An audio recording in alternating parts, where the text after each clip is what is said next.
Hello friends, আজকে video title বা thumbnail দেখে বুঝতে পারছেন মাকসুদাস ব্লগ উইথ কিচেনে আজকে কি বানাতে চলেছি। হ্যাঁ বন্ধুরা, আজকে বানাতে চলেছি সেই স্কুল গেটে পাওয়া মামাদের ঝালমুড়ির যে মশলাটা থাকে, ঝালমুড়ির মশলা। তো এই ঝালমুড়ির মশলাটার কারণে মূলত ঝালমুড়িটা মজা হয়। মামাদের ঝালমুড়ি এত মজা হয়, তো আমরা সবাই কম বেশি এই ঝালমুড়িগুলো খেয়েছি এক সময়, আর এখনও খাই। আর এই ঝালমুড়ির মশলাটাই আজকে তৈরি দেখাবো। আসসালামু আলাইকুম বন্ধুরা, আশা করি সবাই ভালো আছেন। তো আজকে ঝালমুড়ির সেই মশলাগুলো তৈরি করার জন্য প্রথমেই আমি এখানে কিছুটা আদা, রসুন, পেঁয়াজ কুচি নিয়ে নিয়েছি। তো পেঁয়াজটা অনেকে চাইলে স্কিপ করতে পারেন, অনেক দিন রাখতে গেলে পেঁয়াজটা দিলে অনেক থাকে না। তো আমার ঘরে যেহেতু খাওয়া হয়ে যায় সেই কারণে পেঁয়াজটা দিয়েছি, চেষ্টা করেছি যাতে থাকে, আর থাকবেও ইনশাল্লাহ। তো আমি এগুলোকে একসাথে পেস্ট করে নেব, আদা রসুনগুলোকে, যাতে করে আমার এগুলো আলাদা আলাদা করার প্রয়োজন নেই, একসাথে করেই আমি পেস্ট করে নেব। তো আমার পেস্ট করা হয়ে গেছে, প্রায় 1 মিনিটের মতোই করে নিয়েছি, একদম মিহি করে পেস্ট করে নিয়েছি। তো আমার এতখানি হয়েছে। তারপরের স্টেপে আমি আরও কিছু মশলা একসাথে তৈরি করে নেব। এখানে 1 চা চামচ মরিচ গুঁড়া, 1 চা চামচ হলুদের গুঁড়া, 1 চা চামচ ধনে গুঁড়া নিয়ে, আর 1 চা চামচ লবণ নিয়েছি। লবণটা অন্তত বুঝে শুনে দিতে হবে, বেশি লবণাক্ত করা যাবে না এটা। তো এগুলো একসাথে করে আমি একটু পানি দিয়ে পেস্ট তৈরি করে নেব, যাতে দেওয়ার সময় আমার খুব ঝামেলা না হয়, ঝটপটে আমি করে নিতে পারি। তাই এগুলো আমি স্টেপ বাই স্টেপ আগে থেকেই করে নিচ্ছি। তো এখানে আমি হলুদ মরিচটা কম দিয়েছি, কারণ মুড়ি মাখানোর সময় বিশেষ করে কিন্তু মরিচ দেওয়া হয়, কাঁচা মরিচ। তো হলুদটা যদি লাগে পরে আমি আরও অ্যাড করে নেব। তো এই দেখুন, আমি সবগুলো যা যা ব্যবহার করবো এখানে সবগুলো নিয়ে নিয়েছি, সব মশলাগুলোই। তো এখন চলে আসছি রান্নার কাজে, মশলাগুলো কষানোর কাজে। তো এখানে বেশ পরিমাণের তেল দিতে হবে। আমি প্রায় চায়ের কাপের 2 কাপ তেল দিয়েছি, 2 কাপ আমি পরে আরও আধা কাপ দিয়ে দিয়েছি। এখানে প্রায় 250 গ্রামের মতো তেল দিয়েছি আর কি। তো এখানে পেঁয়াজ, আদা, রসুন এগুলা আমি পেস্টগুলো দিয়ে দিয়েছি। এগুলাকে ভালো করে এখন এটার গ্রানটা, কাঁচা গ্রানটা যাতে চলে যায়, ভালো করে আমি এটাকে একটু তেলে কষিয়ে নেব। তো এটাকে ভালো করে কষাতে হবে যাতে করে কাঁচা গ্রান চলে যায়, এটার কাঁচা স্মেলটা যেন না থাকে। তো এখন দেখুন এটার কাঁচা গ্রানটা চলে গেছে, আর তেলও অনেকটা ভেসে গেছে, এমনিতেই তো তেল বেশি। এখন আমি এই পর্যায়ে সেই গুঁড়া মশলাটা দিয়ে দেব, মরিচ, হলুদ, ধনিয়া গুঁড়া যে মশলা করে রেখেছি সেটা, আর এর সাথে দিয়ে দেব ভাজা গরম মশলা আর জিরা, এগুলো একসাথেই বেশি করে জিরা সাথে আছে আর কি। ওগুলো আমি প্রায় 1 টেবিল চামচ, 1.5 টেবিল চামচ দিয়ে দিয়েছি। আমি আরও অ্যাড করব পরে।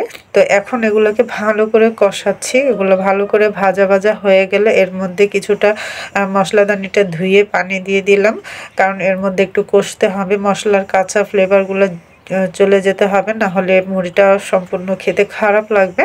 তো এই মশলার মধ্যে এখন দিয়ে দিচ্ছি বিশেষ মশলাটা। বিশেষ মশলাটা হলো চটপটির মশলা। আমার হয়তো আরও চটপটির মশলাটা লাগতো, আমার কাছে নেই, এতটুকুই ছিল।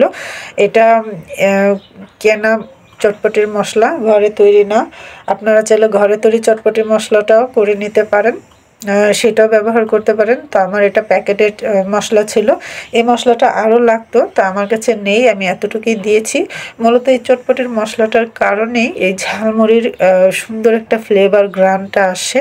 তো এখন আমি এর মধ্যে আরেকটা জিনিস আমার নিজের মতো করে মিশিয়ে নেব, সেটা হলো ম্যাগি মশলা। তো এখানে অনেক মশলা, সব মশলা অ্যাড করেছি।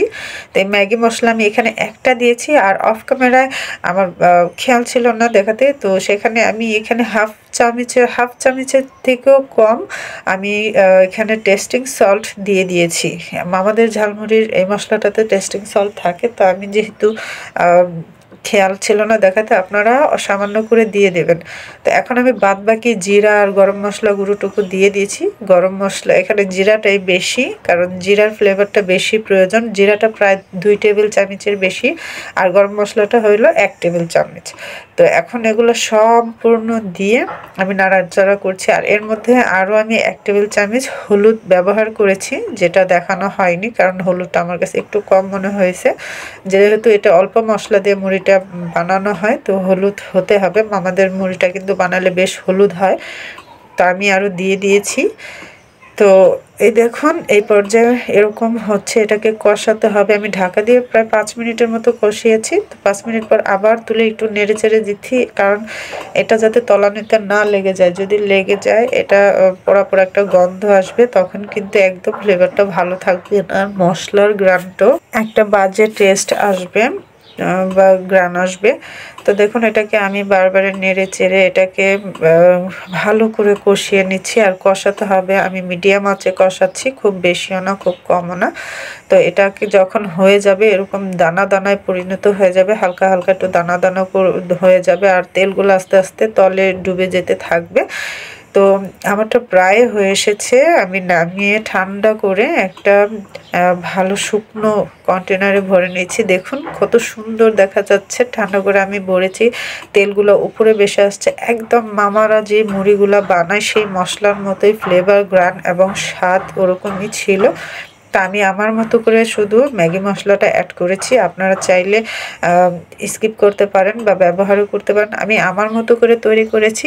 আপনাদের কার কাছে কীরকম লেগেছে জানি না। যদি ভালো লাগে অবশ্যই ভিডিওটিকে লাইক করে একটা কমেন্ট করবেন, আর চ্যানেলটিকে সাবস্ক্রাইব করার জন্য অনুরোধ রইল।